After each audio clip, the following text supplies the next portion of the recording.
Yahoo Finance's Anjalee Khemlani, a chance to speak with Robert Redfield, the director at the Centers for Disease Control. Anjalee, what did Dr. Redfield have to say? Well, Brian, we talked about an array of things, but a key thing that Dr. Redfield focused on was the work of the CDC and how it has been sort of buried under a lot of negative criticism from the onset of the pandemic. Listen to what he had to say about that. Right now, I will say we're preparing earnestly for what I anticipate will be reality, is that there'll be one or more vaccines available for us in November, December, and we have to figure out how to make sure they're distributed in a fair and equitable way across the country.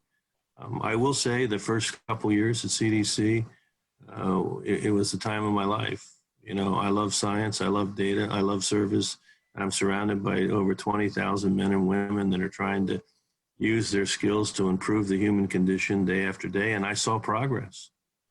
I will say the last 9 months, I'm in the middle of a war, you know, because this is a real battle. This is one of the most critical, complicated public health crises that this nation has faced in over a century, and to extend it the world. And to sort of be in the middle of that, it's a big effort. I mean, it's an honor, but I sure liked the first 2 years a lot more because I was seeing meaningful progress in making meaningful improvements in a variety of areas, all the way from one end, from drug use disorder, all the way to another area that ending the AIDS epidemic, fighting an Ebola outbreak. I'm on my third Ebola outbreak now in the Congo since I've been CDC director, taking on the increase in nicotine use among high school and middle school and elementary school thing, and trying to reverse that, going after maternal mortality, trying to make meaningful programs to confront health disparity. I mean, every day was kind of fun because I was trying to divide my energy and encouraging different really talented people to accelerate their efforts to improve the human condition. In the last 8 months, it's been very focused on helping this nation confront the war that we're fighting against this pandemic. And I'll close. It's been really a significant change for you, I'm sure, just in daily operations. Big change. And there's been a lot of political sort of back and forth as well. I'm curious about the World Health Organization and other bodies globally. Has the political tension affected your ability to work with colleagues overseas? No, it hasn't myself. I think in general, people see CDC for what it is. It really is the premier public health agency in the world. And we're really focused on that, is how to use data and science to improve the human condition, stay focused on that lane. I do have to, you know, try to encourage my colleagues, because they're really outstanding men and women that work at CDC, not to get distracted by the critics.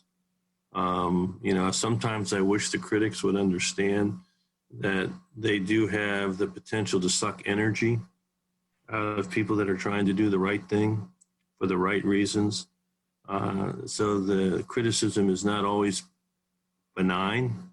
It can actually change the enthusiasm, the earnest. And so I think the hardest thing that and the most important thing that I do as a director now is remind the men and women how important they are, how valuable they are, how their work is valued, and how they have to stay focused on, if we'll stay focused on the goal line and not get by some article in the newspaper or some criticism on one of the news shows. That, you know, this is an agency that's not used to having negative criticism.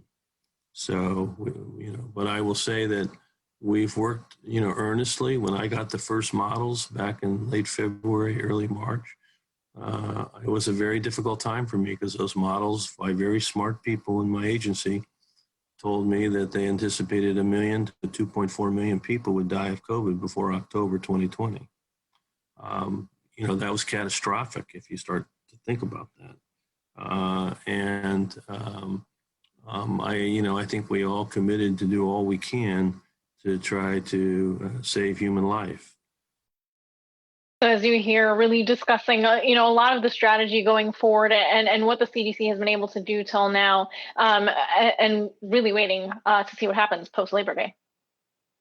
Anjalee, there's a report this morning I'd love to ask you about that says the use of steroids has actually helped to reduce the number of COVID-19 deaths. I don't remember hearing about this before.